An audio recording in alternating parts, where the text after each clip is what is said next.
Le labeur épuisant est la chaîne d'or qui enchaîne le serviteur à son propre orgueil, et c'est le mensonge le plus pieux que la société nous raconte. Les puissants, les véritables architectes de l'ordre, ne travaillent pas.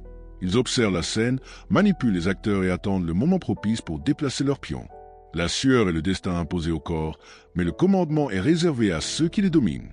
Le peuple admire l'effort comme on applaudit le taureau avant le coup de grâce, confondant la fatigue visible avec la plus haute vertu. Les sages, en revanche, conservent leur énergie, ce faisant, multiplient leur influence sur la vie d'autrui. Ceux qui travaillent trop pensent nécessairement trop peu, et ceux qui pensent trop apprennent à commander ceux qui se fatiguent. Le travail aveugle est l'outil parfait de la domination. Dès l'enfance, nous sommes conditionnés à l'obéissance, à la recherche incessante de la stabilité et à la répétition de la routine. Mais la stabilité, en vérité, n'est rien d'autre que le tombeau où est enterrée l'ambition. Le prince astucieux et perspicace préfère l'inconfort calculé de l'incertitude au confort prévisible de l'ordre établi. C'est dans le chaos ou dans sa subtile orchestration que le pouvoir germe avec le plus de force et que la volonté du maître se durcit. Le dur labeur n'est, en pratique, qu'un masque sophistiqué pour l'obéissance. Le serviteur croit naïvement être libre car il accomplit un devoir, une mission, un but. Le souverain, du haut de sa loge, sourit. Il sait que la loyauté servile est la plus facile à dominer. L'épuisé, terrassé par la fatigue, n'a ni le temps ni l'énergie de questionner, seulement de rechercher un bref repos, servant ainsi une cause qui n'est pas la sienne. Le mythe moderne le plus dangereux est celui du mérite, la croyance naïve que qui travaille gagne. Machiavel, s'il était encore vivant, rirait d'une telle simplification. Ce sont les rusés qui triomphent, non les justes. La victoire est un don qui appartient exclusivement à ceux qui comprennent les règles complexes de la vie sociale et qui utilisent les efforts d'autrui comme toile de fond vibrante de leur propre pouvoir. Le travail est un outil, jamais une condamnation à perpétuité. Observez la nature. La fourmi transporte le lot grain et meurt d'épuisement en hiver. Le faucon observe patiemment, ne descend qu'une seule fois et domine les lieux. La force en vision stratégique n'est que gaspillage d'énergie. Le temps, ce juge implacable, récompense ceux qui s'attendent le moment précis pour agir. Quand l'homme commence à valoriser le loisir, il devient une menace pour le système. Le repos, le temps libre, libère la pensée, et penser est, au fond, la forme la plus pure de rébellion. C'est pourquoi la stratégie consiste à maintenir chacun constamment occupé. Plus les gens sont fatigués, moins ils réfléchissent et s'interrogent. C'est la vieille ruse des dirigeants souriants.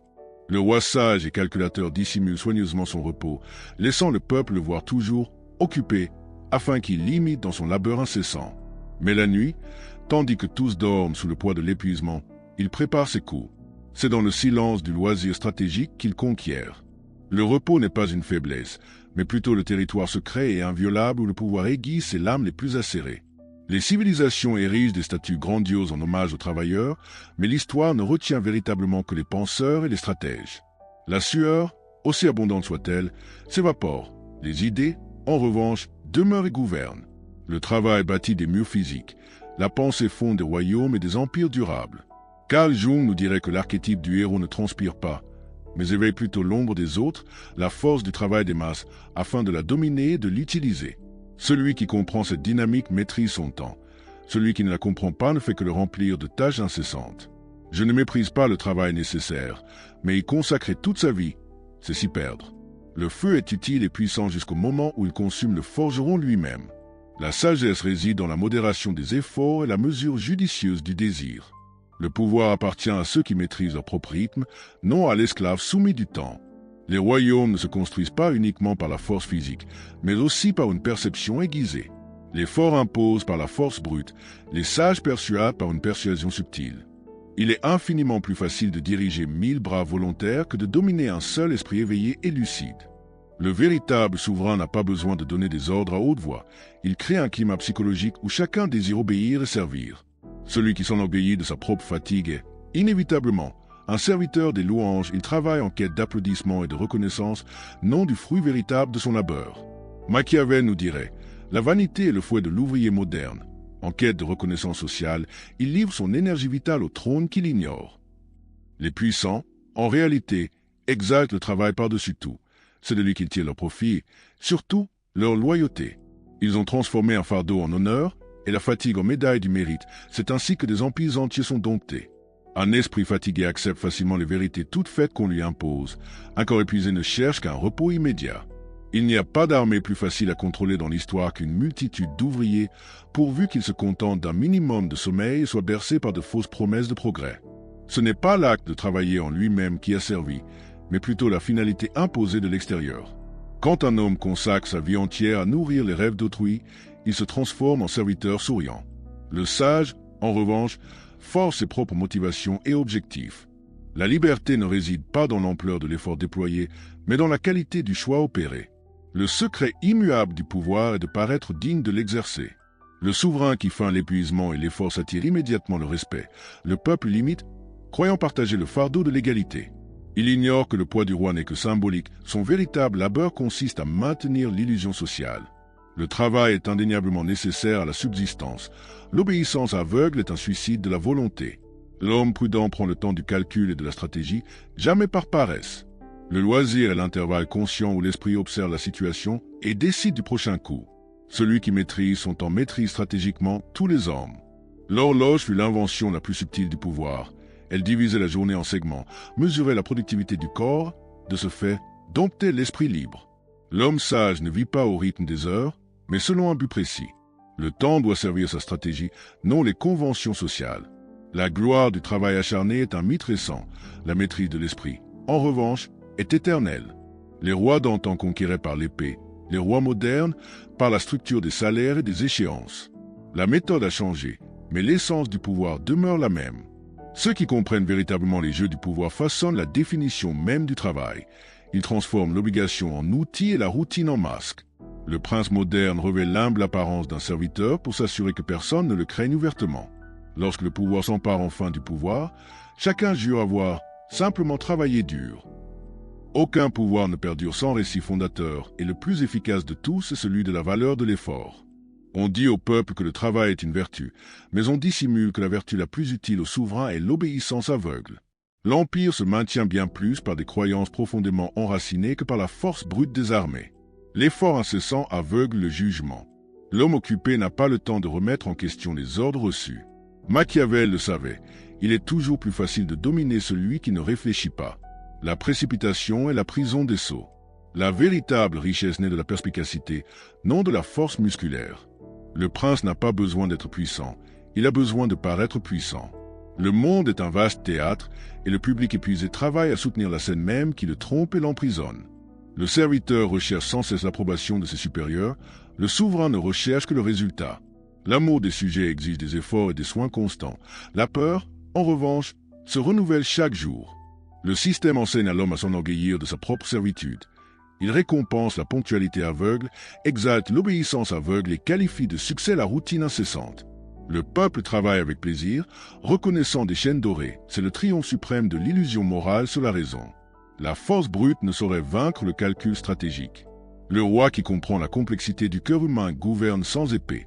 Il sème des convictions, et le peuple récolte devoirs et obligations. Celui qui persuade l'ouvrier que l'effort est la plus haute gloire n'a besoin d'aucune surveillance.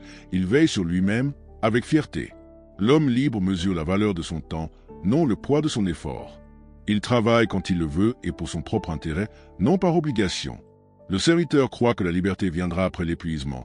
En réalité, elle n'est plus tôt, au moment où il décide à qui, en fait, confier sa précieuse énergie vitale. L'histoire est écrite par des observateurs attentifs, non par des exécutants s'épuisant à la sueur de leur front. Le guerrier conquiert le champ de bataille, mais c'est le chroniqueur qui désigne véritablement le vainqueur. Le travail produit l'effet brut.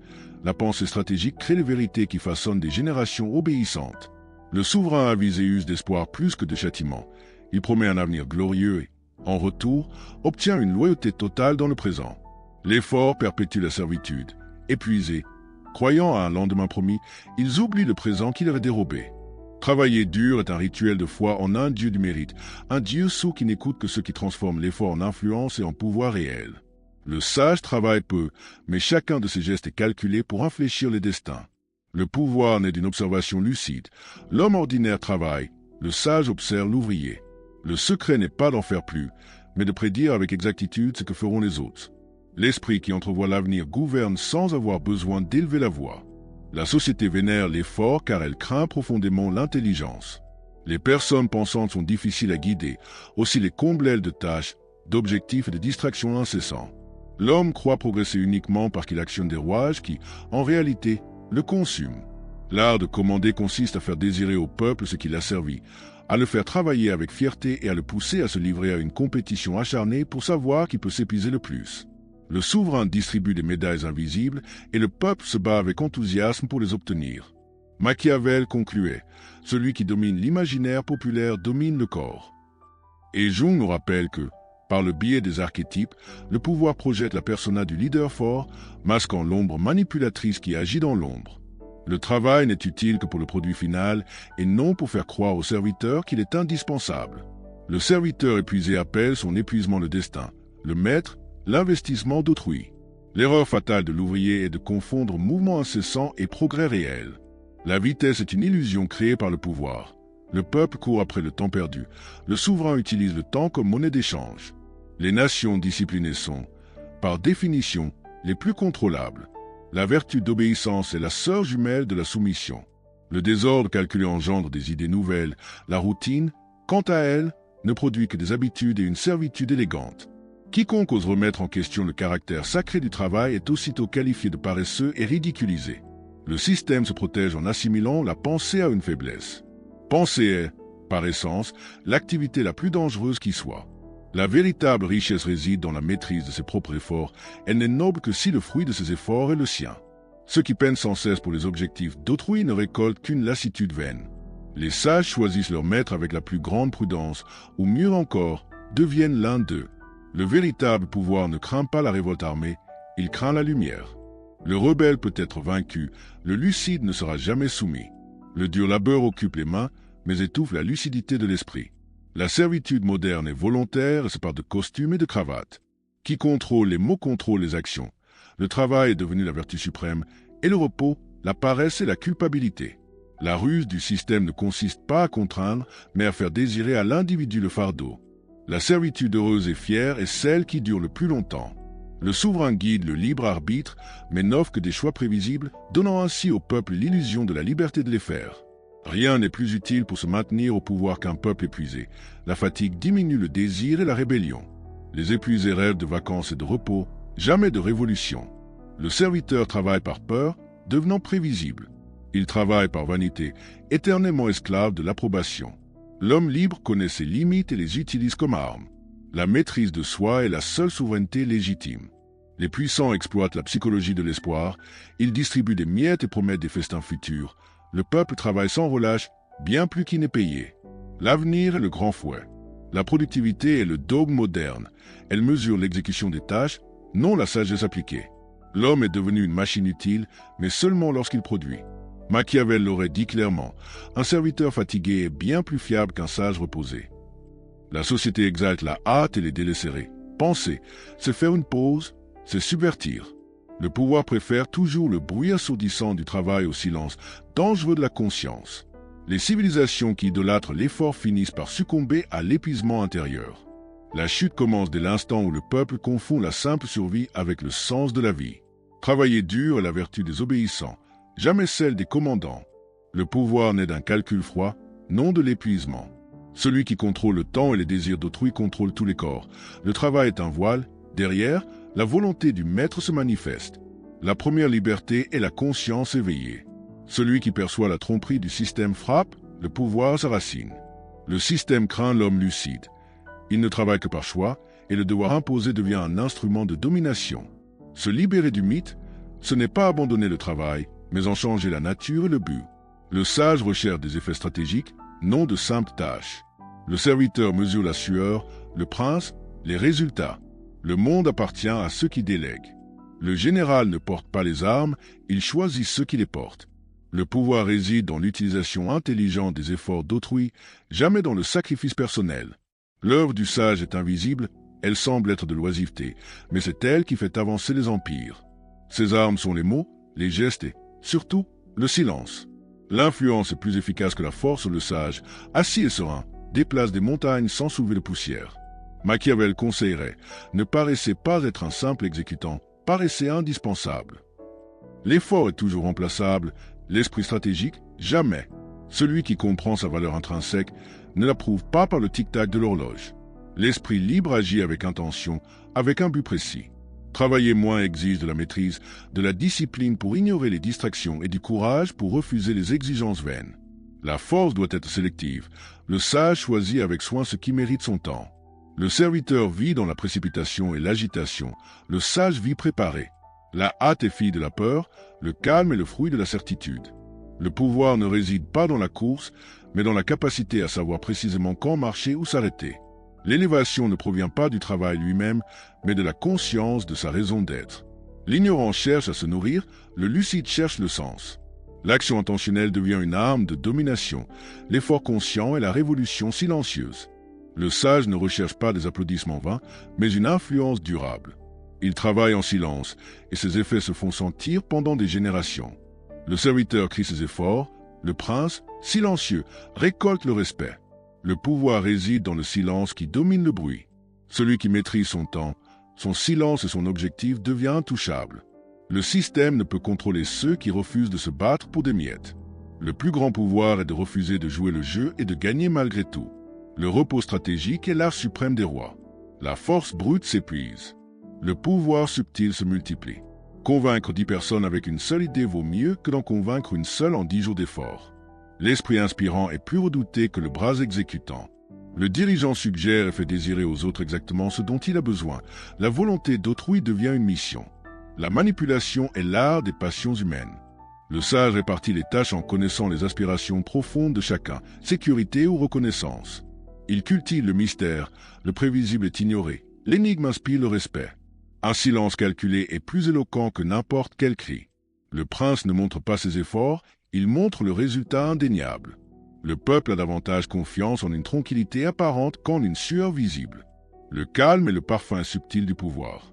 Le sage incite le travailleur à se surmener, car la fatigue engendre la dépendance et le besoin de rechercher un leadership fort. Les louanges sont une monnaie et elles doivent être dépensées avec discernement. La reconnaissance publique vaut de l'or. Le travail collectif est fertile pour un pouvoir subtil. Il sème des idées et récolte des actions collectives. Le sage ne brigue pas de poste, il crée des fonctions, et son influence demeure profondément enracinée. C'est un pouvoir sans insigne, mais aux racines profondes. Et il ne perd jamais de temps à se justifier. Le silence engendre le doute, et le doute engendre le respect. Il doit paraître indispensable sans dépendre de personne. Il est l'axe invisible qui fait avancer l'empire sans bruit. C'est la victoire du calcul froid sur l'effort insensé. Conquérir le pouvoir est un art de la guerre. Le maintien du pouvoir est une science exacte. On y accède par la ruse, on s'y maintient par la prudence et la maîtrise. Le sage ne craint que sa propre négligence, car le trône est fragile et instable. Un seul geste inconsidéré vaut mieux que 1000 victoires. Il dort d'un œil ouvert, il se méfie peu et observe beaucoup. Son seul ennemi intérieur est l'orgueil. Le respect résiste à toutes les tempêtes, l'amour est capricieux. Le sage préfère être craint avec dignité qu'aimer avec pitié. Il distribue les récompenses en dosant soigneusement le poison. L'équilibre est rare, trop de pouvoir accordé à un allié crée un nouvel ennemi potentiel. Le silence vaut mieux que 1000 promesses. Le peuple craint ce qu'il ne comprend pas. Trop parler révèle la faiblesse et l'humanité. Le commandement doit être discret. Le mystère entretient l'autorité. Le pouvoir, comme l'or, perd de sa valeur lorsqu'il est exposé et banalisé. Le dirigeant change avant que le temps ne change, car la stagnation est un poison lent. Il adapte la forme, mais jamais l'essence de son commandement. Le pouvoir est comme un fleuve, tenter de le contenir par la force ne mène qu'à la noyade. Il cultive des alliés stratégiques, jamais des amis. L'amitié exige de la sincérité, l'alliance seulement de l'utilité. Ne vous dévoilez jamais entièrement, les zones d'ombre nourrissent le respect. La transparence est réservée aux faibles. Le prévisible meurt jeune, l'énigmatique règne pendant des décennies. Le sage maîtrise le récit. Une rumeur bien implantée vaut plus qu'une armée. Sa réputation est son bouclier et son épée. Le pouvoir se gère, il ne se possède pas. Il guide le courant, mais ne le domine pas par la force. Quand le peuple change d'avis, il change de cap, il gouverne sans en avoir l'air. Le pouvoir n'est pas un héritage, c'est une influence.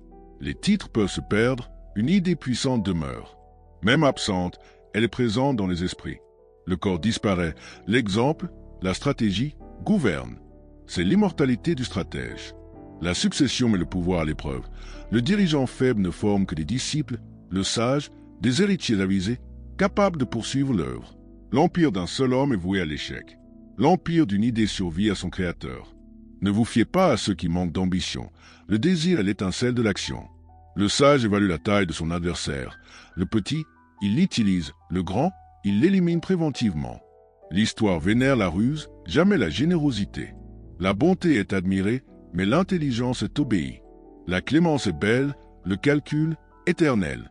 Être juste est bien, être craint, nécessaire. Le pouvoir n'est jamais absolu, il doit paraître accessible. Trop de distance engendre la révolte. Trop de familiarité fait perdre le respect. Le dirigeant doit être abordable pour être craint, mais distant pour être désiré et admiré. Le contrôle est une harmonie subtile, non un emprisonnement physique. Le maître sage domine par le rythme, l'ordre de ses mouvements résonne comme une mélodie inévitable. Le peuple danse, croyant choisir les pas. La gloire réside dans la discrétion. Les empires s'effondrent lorsqu'ils recherchent des applaudissements faciles. Les sages préfèrent la légende immortelle aux nouvelles éphémères.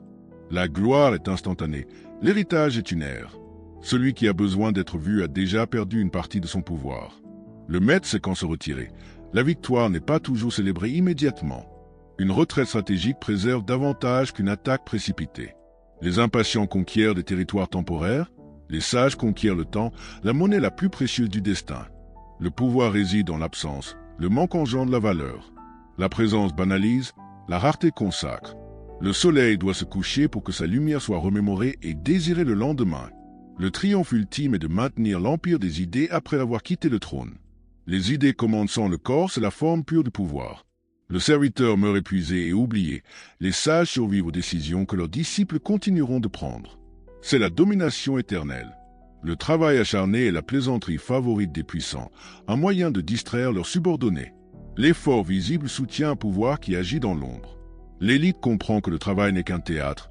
Le serviteur est le protagoniste vertueux, le maître le spectateur qui en tire profit. Le profit revient à celui qui écrit le scénario. Le surmenage est une forme de censure. Épuisé, il ne peut plus penser et ne remet pas en question le scénario. Le pouvoir moderne se contente d'objectifs et d'échéances sans fin. La servitude parfaite se défend avec fierté. La noblesse réside dans la stratégie, dans l'art de penser comme le maître, même sans posséder. Le pouvoir naît dans l'esprit avant d'atteindre le trône, la lucidité en est la véritable conséquence. Travailler dur est une punition déguisée en honneur. Le sage travaille peu, mais avec une précision maximale. Un geste calculé vaut 1000 jours d'effort. La force fatigue, le calcul multiplie les résultats. Le serviteur mesure l'effort, le prince mesure l'effet. Il ne rejette pas le travail, il le redéfinit. Il manipule sa propre énergie et celle des autres selon ses desseins. L'insensé obéit à une tâche. Le sage crée le monde que d'autres, inévitablement, façonnent. L'humanité ne progresse que grâce à la vision de quelques-uns. Les ouvriers construisent des murs, les penseurs bâtissent des civilisations. L'esprit ne s'use pas, le corps se fatigue, mais la pensée règne. Machiavel nous dirait que nous devons utiliser le travail comme un miroir. Travailler pour comprendre le jeu, non pour l'obéir aveuglément. L'effort aveugle alimente les empires d'autrui. L'effort lucide crée ses propres royaumes. C'est la frontière invisible entre le serviteur et le souverain. L'homme moderne confond occupation et importance véritable. Plus il agit, moins il est.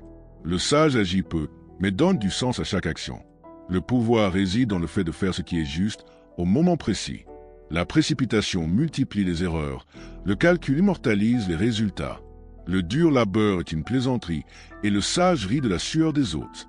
Le vrai travail consiste à penser, à planifier et à mobiliser les esprits. Le corps sert la matière, la pensée sert l'éternité. Le serviteur meurt fatigué, le sage devient immortel. Jung nous montre que l'illusion collective réprime le soi authentique, tandis que Machiavel se moque de la sueur. Notre réflexion s'achève ici, un regard sans concession sur le théâtre du pouvoir et l'illusion de l'effort. Si vous êtes arrivé jusqu'ici, c'est que vous appréciez la profondeur de la pensée et refusez d'être un haut serviteur, un rail silencieux ceux. Ne soyez pas un pion sur l'échiquier d'autrui. Utilisez votre énergie pour construire votre propre histoire et non pour occuper la scène. Si ce contenu a éveillé votre conscience et allumé la flamme de la lucidité, votre soutien est essentiel. Montrez votre engagement. Abonnez-vous à la chaîne, activez les notifications pour ne rien manquer et laissez un commentaire. Votre attitude est notre récompense et le début de votre autonomie.